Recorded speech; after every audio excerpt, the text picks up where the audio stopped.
Welcome to day 6 of Western civilization. Our focus today will examine the absolute power of a lot of monarchies in the emerging European state.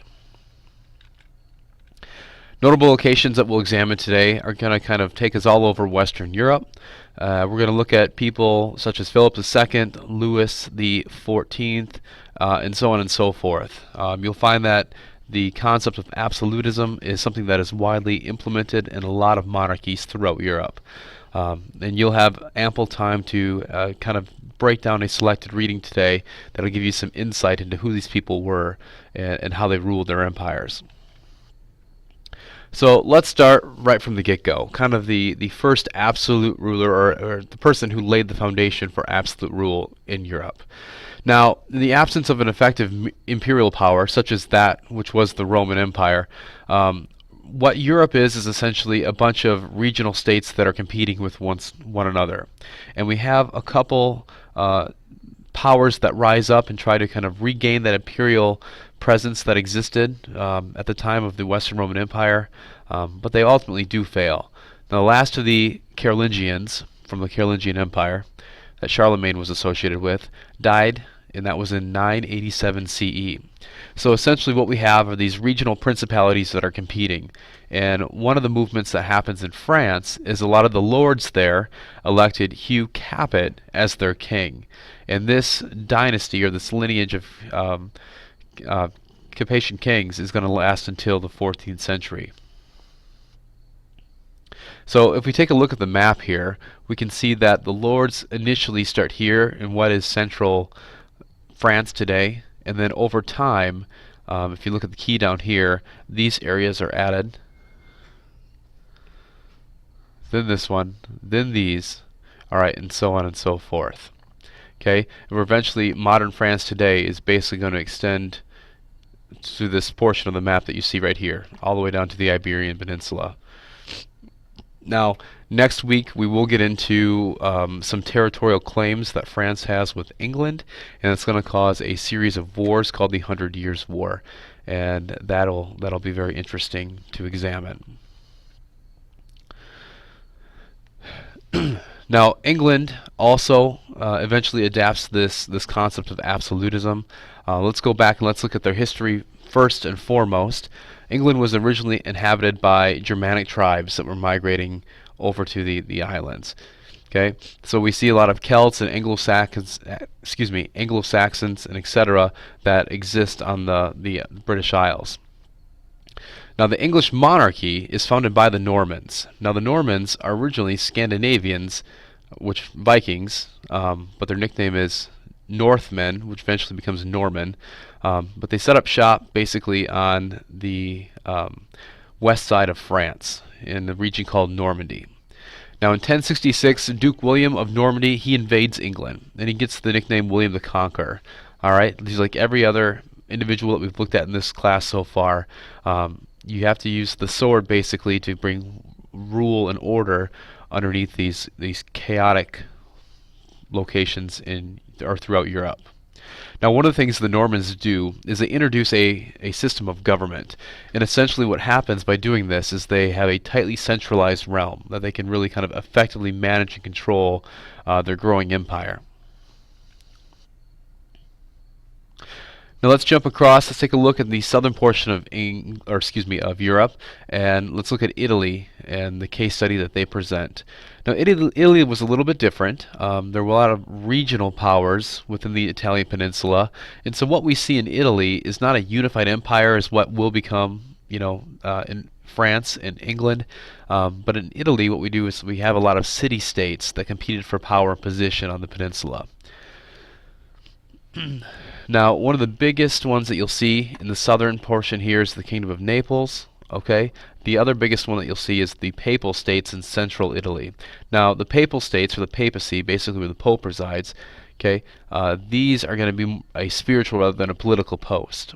But we will look next week and we will see how the church does get involved in a lot of political affairs, as we've already examined with the connection between the papal post and the Holy Roman Empire.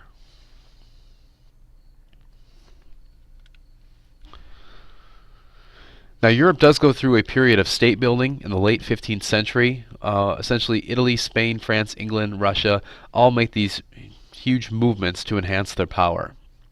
Now, like we talked about, early modern Europe developed as a region of independent states, and for Europe, and actually for world history, this is a great thing. Um, because what we get essentially is competition, or this theory of competition, and this allows competing European states to kind of look at what the other rivals are doing and kind of outmass them in virtually every sense. And this is what really drives Europe to become the dominant region of the world that will kind of take control of world history when we get to colonialism and imperialism. Now, one of the things that was very helpful as these European states started to move toward kind of a holistic kingdom and stuff like that is the theory of absolutism. Now, this is kind of the main concept that we're talking about today, where essentially kings derived their authority from God, where they had a divine right to rule. And essentially what we see is the absolute monarch answered only to God, all right, and wasn't really responsible or willing to listen to the subjects within the kingdom. So you could see where this would cause a lot of resentment initially. So it's kind of like a double-edged sword. Sometimes absolutism is a good thing for, decisive decisions that need to be made, but at the same time, the will of the majority oftentimes is muted. So let's take a look at what Europe looked like. Take a look here in the 1450s. This is essentially what we see. We talked about France, okay, becoming a unified entity. All right, England goes through the same thing here. Not Great Britain just yet. Okay, the Holy Roman Empire we've discussed. Okay, Italy. You can see two of these big principalities here. And then you see throughout Europe, you also have these small little regional states that are going to compete with one another. Now, some of these are still on the map today, and some of these have been wiped out completely. And we'll talk about the evolution of Europe throughout the duration of this class. Now, even just in 50 years or so, let's look at Europe in the 1500s, and you can see there's a couple changes that are taking place. Okay, you see some division within the Holy Roman Empire, you see some consolidation in Eastern Europe, all right, and so on and so forth. Now, as we look at this class and examine kind of European history throughout time, you will see that the western portion of Europe, for the most part, is pretty stable. Now, the eastern part is going to have a lot of change that happens. From the 1500s all the way into the 20th century. So the theory of absolutism, like we talked about absolute rulers that have total control over their government. And so you can see that here's kind of, again, a breakdown of Europe and what it looks like. And here's three of the handful of rulers that we're going to look at here in just a moment. So feel free to pause this, familiarize yourself with the map, and take a look at what monarchies are where.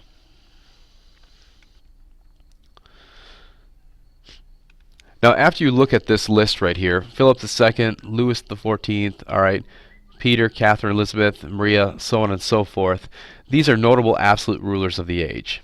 Okay, and what I would recommend doing at this time is pausing this video, and I have uploaded a sheet of selected reading that's going to go over kind of what these people did and what they did as rulers within their respective locations. And the thing that I would highly recommend that you should know on your own volition is essentially, what did they do as rulers? Okay, so the reading, if you can answer that, what Philip did, what Louis did, so on and so forth, that would be a great thing to do at this moment. And then come back and we'll finish off this lecture.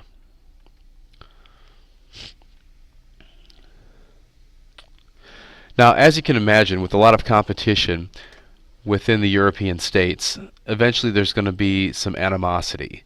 And eventually that's what we see. And the catalyst for this conflict is going to be some religious differences. And we'll talk about those more in the coming lessons. But essentially what we see is a conflict between the Roman Catholic and Protestant communities, and the culmination of this is going to be generally referred to as the 30 Years' War. Now, this is going to be the most destructive European conflict that's going to happen before the world wars come, and kind of some other conflicts in the 20th century, or the 19th century, and then the world wars in the 20th century. And what the European states eventually do is they eventually end the 30 Years' War and they sign what they call the Peace of Westphalia in 1648. And essentially, what this treaty does is it lays the foundation for a system of independent competing states. The treaty's terms regarded one another, each country that is, as sovereign and equal. So it should end the fighting. It does create kind of a unified Europe for a little bit before they have some quarrels with one another. But now what this is going to do is it's going to allow Europe to kind of turn its attention outward towards different regions of the world and start to kind of compete in a worldwide land grab for resources. So after the Treaty of Westphalia in 1648, you can see kind of what Europe looks like. So you can see a lot of these states that we've talked about are pretty much in their present locations for the most part. Like I talked about, Western Europe is going to be a little more stable than what's going to happen in Central and Eastern Europe. You're going to see a lot of changes in the coming lectures and in history as well.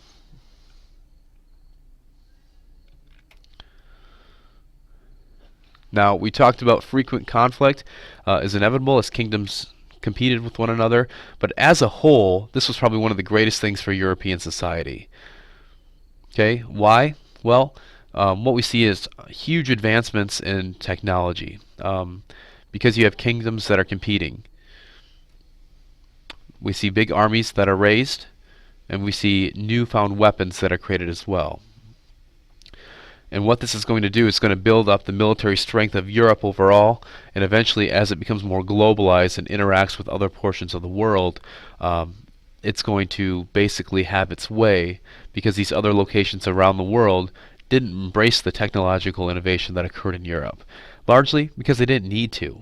All right, because in Europe there was a concern that failure to keep pace with other European states would ultimately lead to defeat and decline in state power. And this was a huge concern for a lot of these monarchs and countries that were emerging at this time.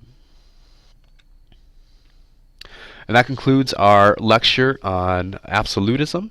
Tomorrow, what we'll do is we'll focus on the creation of the Muslim empires, and we'll see how they really kind of influence world history on the eastern edge of the European subcontinent.